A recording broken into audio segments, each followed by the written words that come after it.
Gaza is okay. My family are all in Gaza and none of them are okay. For me to have to now say to the world that, remember that we are human beings, I think that message, we're at a point in time where I can't believe that we're here. So it's an oppression that's been going on for decades, so that's why people are angry.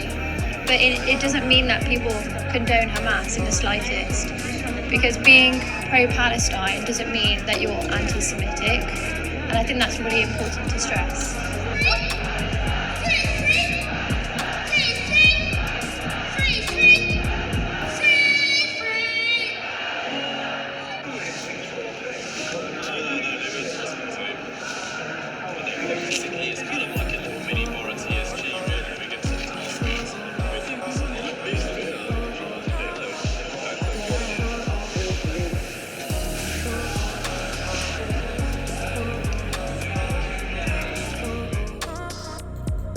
Aftermath of the airstrike on the convoy.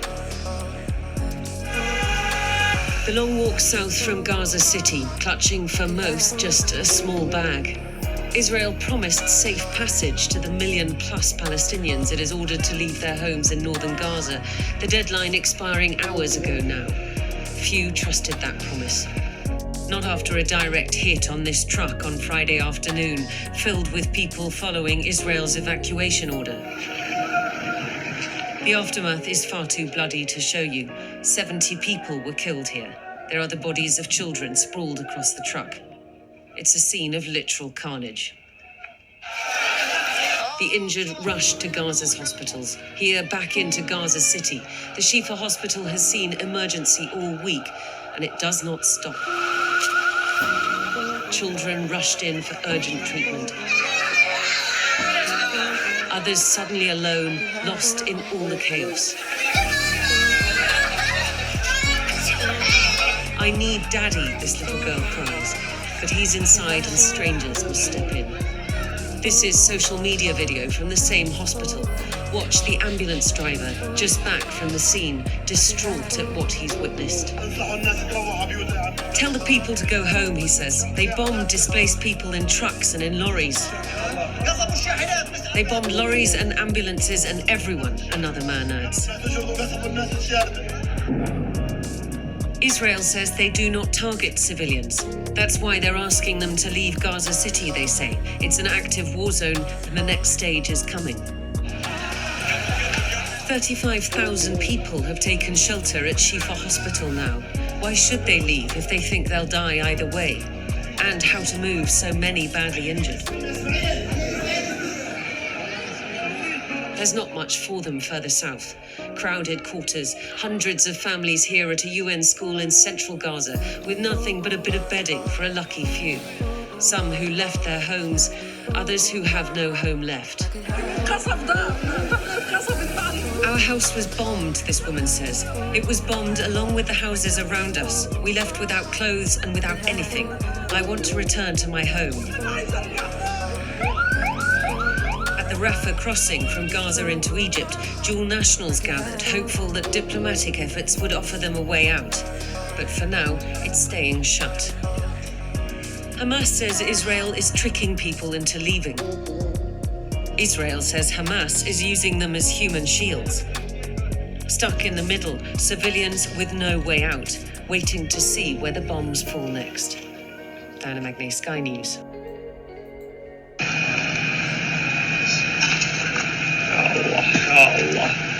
يا الله على البلد والله يا جماعة ما نعرف وين نروح عن جد مش عارف وين نروح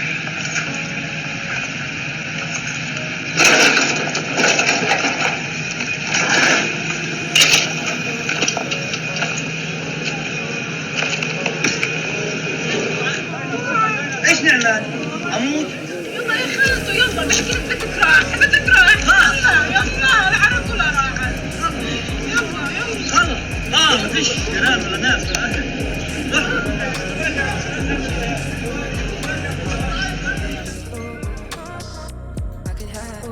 What's going on? If I'm a little kid, every time I saw an airplane, I'd freak out. I thought the Russians were going to drop an atomic bomb. And to show you, and then when we were in high school, and you couldn't go under a desk anymore. They put us up against the wall with our hands behind our heads and said things like, and if you see a flash, don't look at it. Like an atomic bomb. If I see a flash, I'll be dust in seconds. These are the same moronic criminals of a different order. You stand 6 feet apart because the wind blows in exactly 6 feet in straight lines, and you won't get COVID. Yeah. Oh, and then you're in an airplane, you better put on that mask or we'll throw you the hell off. But when you're eating and drinking, you can take your mask off because COVID knows when you're eating and drinking. And when you're in a restaurant, you walk in with that mask. But when you sit down, you can eat without the mask on because COVID knows that you're sitting down at that level and doesn't bother you. These are the same stupid bastards and bitches to be equal that had us hiding under a desk in case an atom bomb went off. Like that's gonna make a difference. You obey us. If you don't obey us, you believe in misinformation. And that's the same thing going on now. I came to tears when you started talking about what I had forecast back in the beginning of the year of a Middle East meltdown. People better get this in their head. We got a war going on in Iraq, Ukraine, fighting the Russians. No, it's not a proxy war. We're at war. Hey, Daniela, give me some guns and a grenade. I want to go blow the guy's brains out next door. Are you an accessory to the crime? Oh, and now when the Middle East is blowing up. Oh, and now our new chief of staff, as the United States is sending military-equipped ships, the big aircraft carriers, a whole military shipload of ships out off the coast of Israel, sending more weapons. He warns you Iranians better not get involved in this. What the hell are we doing over there? That's why we can go anywhere we want. We can kill anybody we want in any country. You like the Afghan war? Oh no, I grew up during the Vietnam War. You got a bunch of maniacs in charge, from hiding under a desk to the COVID war to these wars. Not a peep about peace, and of course I launched Occupy Peace. And I'm a warrior for the Prince of Peace. So you're not allowed to talk about peace. You're only allowed to swallow the crap. Why those, again, we go into now what just happened. You read the Trends Journal, you get it. Week after week after week after week after week, since the Netanyahu government's got in here that they call far-right extremists, day after day, they're slaughtering, making the lives of the Palestinians totally disgusting. And again, all the facts are there, and I want to make this clear. Do not call me an anti-Semite. Just like I'm not an anti-American for not wanting wars, I write about facts. And to make it clear, to make it really clear, 3 of my last 4 girlfriends were Jewish. So take it easy. So, going back to your Trends Journal, week after week, we remind Trends Journal subscribers that in 1967, Six-Day War, Israel invaded and seized Palestinian territories of the West Bank, East Jerusalem, Gaza Strip, and the Syrian Golan Heights, expelling 300,000 Palestinians from their home, while gaining stolen territory that was 3.5 times its original size. To date, some 670,000 Israelis live in occupied West Bank. Oh, occupied West Bank? You mean you invaded this place and took it over? Oh no, why that's fine. How dare you say we shouldn't do it? I know, Moses came down, I think it was one of the 15 commandments, he dropped that, the 5 that said you could take any land that you want. Don't want to hear this stuff. And again, we only put the facts in. And the facts are that Israeli settlements are illegal under international law.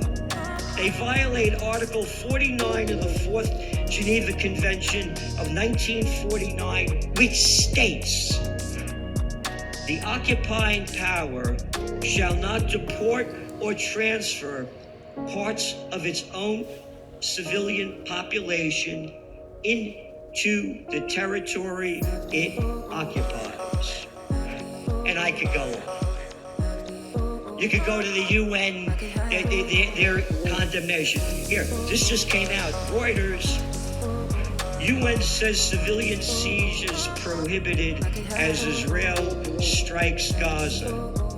The UN Humanitarian Office said on Tuesday, October 10th, that nearly 200,000 people, or nearly a tenth of the population, have fled their homes in Gaza since the start of hostilities, and they are poised for shortages of water and electricity due to the blockade. Israeli air operations have struck residential buildings, including large tower blocks, as well as schools and UN buildings across Gaza, resulting in civilian casualties, the United Nations Human Rights Chief said. And it goes on. So this is terrible. And again, Gaza's been occupied and taken over by Israel, since 2007? You can't get in, you can't get out. It's an open concentration camp.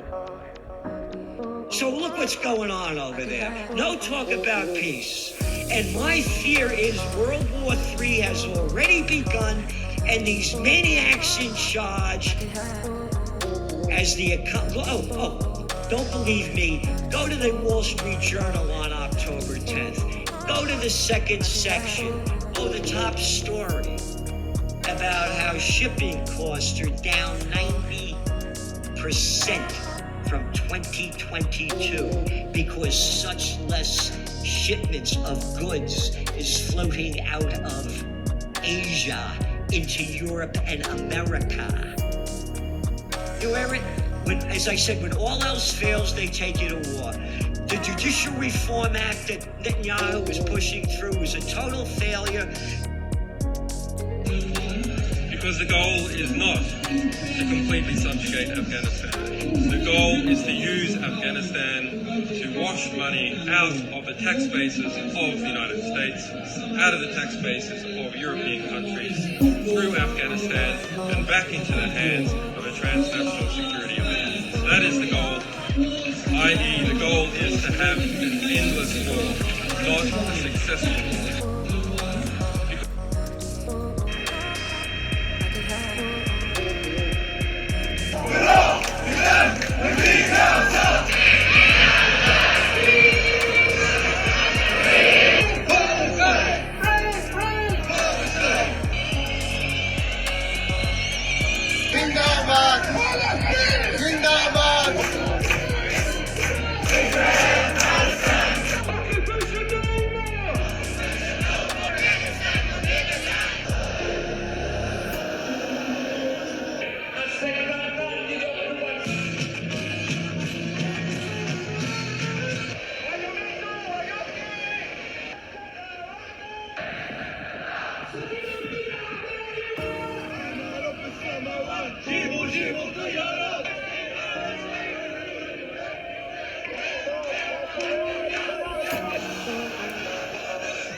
This is what we are protesting.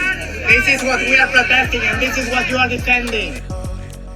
When all else fails, they take you to war. When all else fails, they take you to war. Government's interest expense will increase more between 2022 and 2024 than in the 51 years. Interest expense will increase more between 2022 and 2024 than in the 51 years prior. And with about 30% of government debt that needs to be rolled over the next 12 months, this could become a big drag on the economy. Now, the second way it affects the economy is corporate borrowers. Corporate debt is similar to government debt in which it's not don't do it at the same time, adding to this lag effect. Now, most companies, sort of like the government, they spread out their debt, so there's only a small amount that's actually maturing in the 1 year. So it can take time until the more expensive debt replaces the cheaper maturing debt.